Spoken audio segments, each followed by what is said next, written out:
and the ruling establishment together. So, ladies and gentlemen, we are in a very, not only critical, precarious environment. Don't talk about competitiveness. We have lost long ago. Don't talk about competing with Singapore, Taiwan, South Korea. We used to talk a decade ago. Now we're talking about losing competitiveness to Indonesia, Vietnam, and Thailand. Don't talk of foreign direct investments. We're not competing countries like China and India. It's completely irrelevant. We're talking about losing foreign direct investments to Indonesia, Thailand, and Vietnam. Of course, our leaders still take great pride, and I agree with them when they compare us to Zimbabwe and Burma. We are doing quite well in that regard. So, we have, of course, a very distinguished panel. I have, at least me and my colleagues in Pakatan Rakyat have decided to move on. We do not believe that the system can be repaired. Our position is that UMNO and Barisan Nasional has no moral credence to stay. They must be removed to save this country.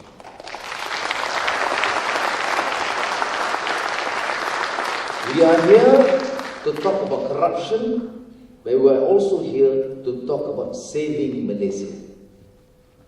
We have to save Malaysia not only from corruption, but abuse of power and insult to our basic human intelligence. I was telling Ambiga just now that my conversations with Sheikh Yusuf Al-Qaradawi were probably the most renowned, controversial, tough ulama that you can find in this world. Very tough against the Americans in Iraq, uncompromising stance in his defense of the Palestinian rights, a very renowned Muslim scholar. I asked him a pointed question on the use of the word Allah. I didn't see the corruption of the word Allah. And he was surprised. He said, what's the problem? I said, the problem is that some of us feel that it cannot be used by the non-Muslims. And he was staring at me. I said, no, not me. Some of the very religious, born-again Muslims in the UMNO. You know, his answer was clear, categorical.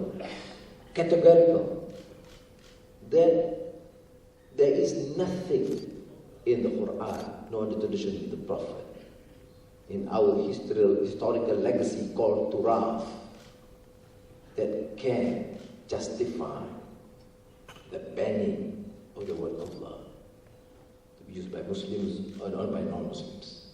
He said, that's it, period. Because otherwise, he says, it's going to be a very, very difficult work. Among the Arabs, it's very usual that people respond to your question. Can you come to my house tomorrow for supper? Well, I'll think about it, but inshallah, charge in court. Okay? And Stazi Khalid is more worried. Stazi Khalid Ibrahim Tribasar. He says that non-Muslims in Selangor cannot sing the state anthem because Allah pelihara Sultan. It's making a mockery of religion. Okay? And of course, after weeks and months of incitement by Utusan Malaysia, supported by the ruling establishment, you can organize demonstrations without permit for the first time. I was relieved to hear that. I thought it was going to be a major decision. It was only for that particular occasion by the Chris Minister. And what happened? You actually encourage test approval for people to resort to extremism and even to become perpetrators of violence.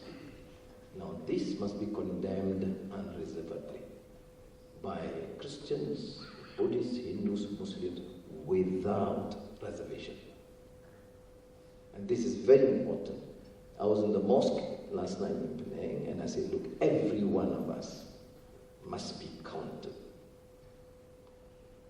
More so as Muslims, we not only disapprove, we condemn this.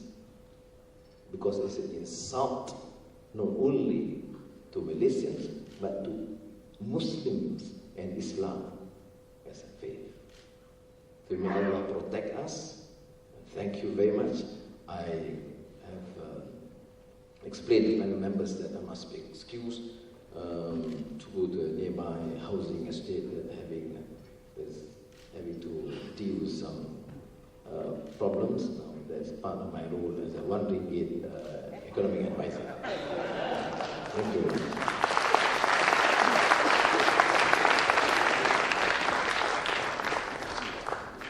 Thank you very much, Dr. Anwar.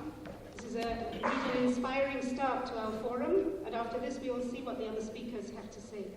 And before Dr. Anwar leaves the stage, I'd like to invite Mustafa Kamal Ayub to present a small token of appreciation to Dr. Anwar.